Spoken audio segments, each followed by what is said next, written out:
Hello everyone, আরও একটা video নিয়ে আমি হাজির একদম দুপুর 3টে থেকে 3:30-এর মধ্যে। না, আজকের ভিডিওটা আগে আপনারা এই ভিউটা দেখুন, কোথায় আমরা বসে আছি সেটা একবার দেখুন। কথায় শুনেছি যে আকাশের রং যা হয় নদী বা নদীর জলের রঙও ঠিক তাই। একবার নদীর জলের রঙটা দেখুন। নদীর জল কীরকম হয়, গঙ্গার জল কীরকম হয়, সাদা। অথচ একবার দেখুন গঙ্গার জলটা কীরকম লাগছে, একবার দেখুন।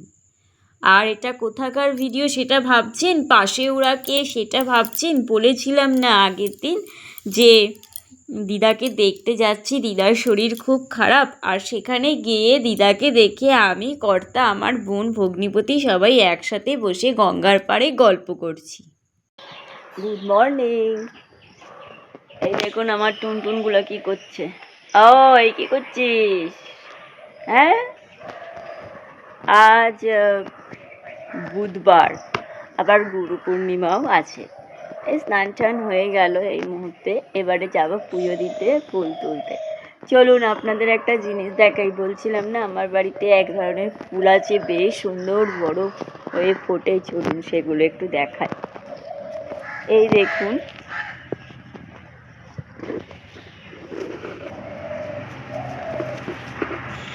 এই যে এই ফুলগুলো, পাখি মশা, এই ফুলগুলো না কত বড় হয়, বেশ সুন্দর। একটাই থোকে অনেকগুলো ফুল হয়, ছোট ছোট ছোট ছোট এইরকম সাইজের ফুলগুলো হয় একসঙ্গে। ফুলটা এতটা বড় হয়। এই যে এখনো সম্পূর্ণ হয়নি, এই যে এটা হয়েও কিছুটা। আবার এইগুলো বীজ।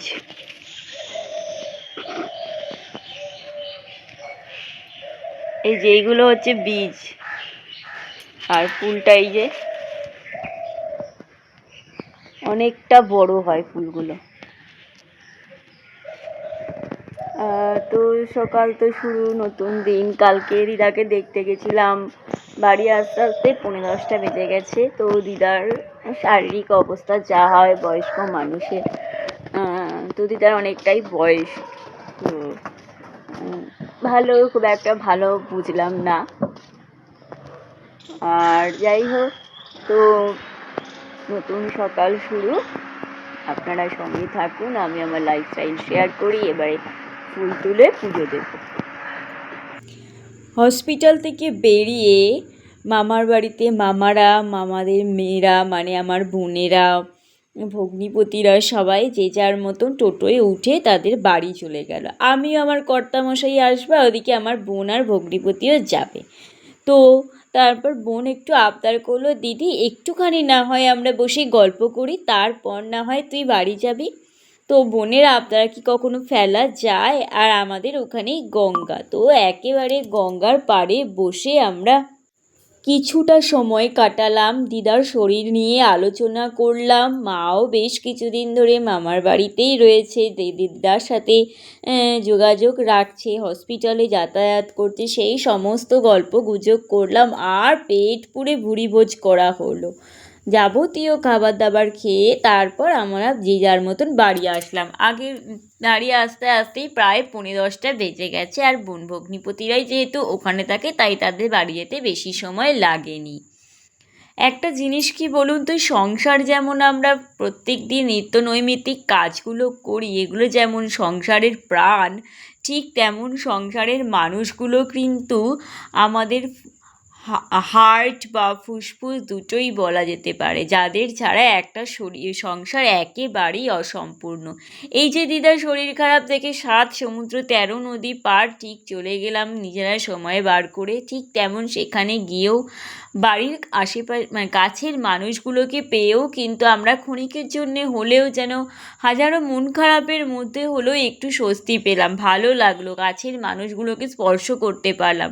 প্রায় 13-14টা মানুষ আমরা সেদিন একত্রিত হয়েছিলাম, সবাই আমরা দিদাকে দেখতে এসেছি। আর আমাদের দিদা হচ্ছে আমাদের বাড়ির খুঁটি, ছাতা। আপনাদের সঙ্গে তো আমার অল্প দিনের পরিচয়, তাই হয়তো আপনারা সেভাবে বলা হয়নি আপনাদের। আমাদের দিদাকে আগের ভিডিওতেই বলেছি, আমরা আমাদের দিদাকে সুখে দুঃখে সব সময় পেয়েছি। এতটাই ভালো মানুষ, যার জন্য প্রতিনিয়ত সবাই ছুটে যায়। এমনকি এমনকি হসপিটাল থেকে বলছে এই মানুষগুলো রোজ আসে দেখতে। একদমই তাই, সত্যি মামার বাড়ির প্রত্যেকটা মানুষ সবাই যায়। যেহেতু আমরা একটু দূরে থাকি, সবসময় যেতে পারি না। সেটাই বলছিলাম যে সংসার কিন্তু সংসারের মেম্বারদের ওপর অনেকটাই নির্ভরশীল। যখন মানুষগুলো একত্রিত হই না আমরা, বা এই মানুষগুলোর ছোটোখাটো আবদারগুলো, মনের ইচ্ছাগুলো যখন পূরণ করতে পারি, নিজের শরীর অন্তর থেকে একটা আলাদা পাওনা আসে। তো যাই হোক, গল্প করতে করতে অনেকগুলো কাজই আমি করে ফেলেছি। এবারে বাকি নৈমিত্তিক কাজগুলো করছি। বাইরে উঠোন ঝাড় দেওয়া, জল ঢালা, এগুলো তো প্রতিদিন থাকে। আর এই ব্যাগটা আমি নিয়ে গেছিলাম, যেহেতু হসপিটালে গেছিলাম, তো সেই জন্য বেশ কিছু জামা কাপড় যেগুলো পরে গেছিলাম সব কটাই কেচে দিলাম। আর আশ্চর্যের বিষয় হলো, আজ কিন্তু ভালো রোদ পেয়েছি। বৃষ্টি হয়নি তা না, ওই হয়তো 2 মিনিট 5 মিনিট যেটুকু বৃষ্টি হয়েছে, তাতে জামা কাপড় হালকা ভিজে তারপর রোদ পাওয়ার পর সেগুলো শুকিয়ে গেছে। প্রায় বেশিরভাগ জিনিসই ওই প্যান্ট, যেগুলো একটু ভারী, কয়েকটা হালকা হালকা ভিজে আছে, যেগুলো কাল সকালে দিলে একদমই শুকিয়ে যাবে। সত্যি অনেকটা টেনশনে ছিলাম, এতগুলো কাচলাম, শুকোবে তো? তারপর দেখলাম যে না, সব ঠিকঠাকভাবে শুকিয়ে নিতে পেরেছি। আজ তো গুরু পূর্ণিমা, তাই ভাবছিলাম যে গুরু পূর্ণিমাতে কী রান্না করব। বোনের সাথে সকালবেলায় গল্প করতে করতে জানলাম যে ও বললো যে আজকে লুচি আলুর দম খাবে, আর আমাকেও তাই বললো, দিদি তুই তাই কর। আর ওর কথা মতন আজও ঠিক তাই করে ফেলাম। আর এই দেখুন, আজকে অনেক ছোটো ছোটো এগুলো কী ফুল যেন, টগর ফুল, ছোটো ছোটো টগর ফুল কত ফুটেছে। অপরাজিতা আজকে অনেক ফুলই পেয়েছি। আর কাল যেহেতু বৃহস্পতিবার, ফুল কেনা হবে, তো আমি আজকে গাছ থেকে যা পেয়েছি মোটামুটি, সব তো অবশ্যই নয়, যেগুলো হাতের কাছে পেয়েছি সবগুলোই তুলে নিয়েছি। কালকে আর গাছের ফুল লাগবে না অতটা, কারণ বৃহস্পতিবারে ফুল আনা হলে সেই ফুল তো প্রায় 3-4 দিন ধরেই হয়ে যায়। আরও বেশি হতো, কিন্তু ওই যে পচে যায়, নালে 3-4 দিন আমি ভালোভাবে পুজো দিতে পারি। এই দেখুন কত ফুল ফুটেছে আজকে, আর সব ফুল দিয়ে সুন্দর করে সাজিয়ে দিয়েছি, যেহেতু আজকে পূর্ণিমা বলে। আর কর্তামশাই আগের দিনই যখন আমরা বাড়ি আসছিলাম, তো আসার জন্য ঠাকুরের জন্য একটু মিষ্টি কিনেই নিয়ে এসেছিলাম। কর্তামশাইয়ের ইচ্ছা ছিল যে আজকে যেহেতু পূর্ণিমা, মিষ্টি দিয়েই পুজো দেবে। তো আসার পর দেখলাম, আমি তো বৃহস্পতিবার দিনের জন্য লাড্ডু আনিয়েই রাখি। তো কর্তামশাইকে বললাম যে তুমি যে লাড্ডুগুলো ছিল সেগুলো দিয়ে দিচ্ছি, আর তোমাকে আর বৃহস্পতিবারের জন্য মিষ্টি আনতে হবে না, আর তুমি যে মিষ্টিগুলো নিয়ে এসেছো সেগুলো আমি বৃহস্পতিবার দিন দিয়ে দেবো। তো এক বাক্স একসাথেই লাড্ডু এনে রাখা থাকে, সেখান থেকে তিনটে করে দেওয়া হয়। আর সেই মতন আমি আজকে আলুর দমের আলু কেটে নিচ্ছি। আর আলুগুলোকে কেটে নিয়ে একেবারে ভালো করে ধুয়ে নিয়ে তারপর কুকারে 2খানা সিটি দিয়ে নিয়েছিলাম, এতে অর্ধেকটাই সেদ্ধ হয়ে গেছিলো।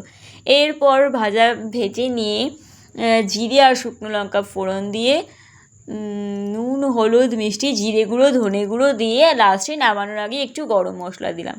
আর আলু যেহেতু শেষের দিক হয়ে এসেছিলো, কর্তামশাইকে বলেছিলাম যে আসার সময় কিন্তু তুমি আলু নিয়ে এসো, নাহলে আলুটা কি সব সবজির মধ্যেই লাগে। সেই জন্য থাকতে থাকতেই আমি আলু, আদা, রসুন, পেঁয়াজ এগুলো সবই আনিয়ে রাখি। তো হ্যাঁ, আজকে রান্নাটা কিন্তু অবশ্যই নিরামিষ করে করেছি। তারপর কর্তামশাই আসার পর ওকে একটু টিফিন বলতে একটু বেলের শরবত দিলাম। দেওয়ার পরে ময়দাটা ভালো করে মেখে নিলাম। এখানে আটা আর ময়দা দুটো মিশিয়ে করেছি, শুধু ময়দার লুচি এটা নয়, আটা আর ময়দা মিশিয়ে। তারপর কর্তামশাই যখন স্নান করতে গেলেন, তারপর একটা একটা করে লুচিগুলো ভেজে নিলাম। সব অবশ্য বেলা হয়নি, যেগুলো কিছুটা রেখে দিয়েছি, রাত্রেবেলা হয়ে যাবে। আলুর তরকারিও বা আলুর দমটাও কিছুটা রয়ে গেছে, যেটা রাত্রেবেলা হয়ে যাবে। সুতরাং রাতের জন্য আলাদা করে আর কোনো ঝামেলা করতে হবে না। এই যে আমার আটা ময়দা দিয়ে তৈরি লাল লাল ফুলকো ফুলকো লুচি। আমি তো জানতাম কর্তামশাই সাদা লুচি ভালোবাসে, কিন্তু এখন কর্তামশাই বলছেন না, তার একটু লাল লাল হালকা হালকা ভাজা হবে, সেই রকম লুচি খেতে সে পছন্দ করে। এই যে প্রত্যেক দিনের মতন সামনে ফোন নিয়ে বসেই সে খাচ্ছে। এতক্ষণ পর্যন্ত যারা আমার ভিডিওটা দেখলেন তাদের অসংখ্য ধন্যবাদ এইভাবে সাথে থাকার জন্য, পাশে থাকার জন্য। সত্যি অন্তর থেকে আপনাদের অনেক অনেক অনেক ভালোবাসা। আর এদিকে আমিও খেতে বসে পড়েছি গুরুদেবের নাম নিয়ে। আজকে আমার বোনের কথা মতন লুচি আর পরোটা করলাম। তো আমার গুরুদেবকে শত কোটি প্রণাম। আজ সারাদিন সেরকমভাবে বৃষ্টিটা হয়নি বলেই ওয়েদারটা বেশ ভালো লাগলো। রোজ যদি বৃষ্টি হয় না, সত্যি পরিবেশটাও ভালো থাকে না। দুদিন অন্তর একটু বৃষ্টি হলে, আর যখন আকাশটা পরিষ্কার থাকে একদম তুলোর মতো মেঘ।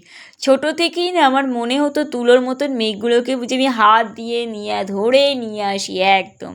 আর এই দিকে দেখুন, জামা কাপড়গুলো কিছু শুকিয়েছে আর কিছু যেগুলো ভিজে রয়েছে এনে বারান্দায় আমি মেলে দিয়েছি। বাজে তখন 3টে, 3:30, 3:35, আর শুরু হয়ে গেছে বাইরে বৃষ্টি। সারাদিন পর এই ভালোভাবে আজকে 3:30-র পর থেকে বৃষ্টি শুরু হলো।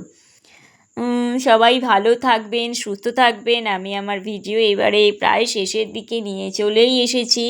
আর যে সমস্ত জামাকাপড়গুলো শোকায়নি সেগুলোকে অবশ্যই বারান্দায় সুন্দর করে মেলে দিয়েছি। আবার আগামীকাল যখন রোদ উঠবে তখন এগুলোকে দেবো। আমার উঠোনে মোটামুটি ভালোই রোদ পড়ে, তা যখন রোদ পড়ে সেগুলো ভালোই শুকিয়ে যায়। আর যেগুলো শুকিয়ে গেছে সেগুলোকে একসাথে জড়ো করে নিয়েছি, একটু ঘুমিয়ে নিয়ে, বা একটু ঘুম তো হয় না, একটু শুয়ে নিয়ে সেই জামার কাপড়গুলোকে গুছিয়ে রাখবো।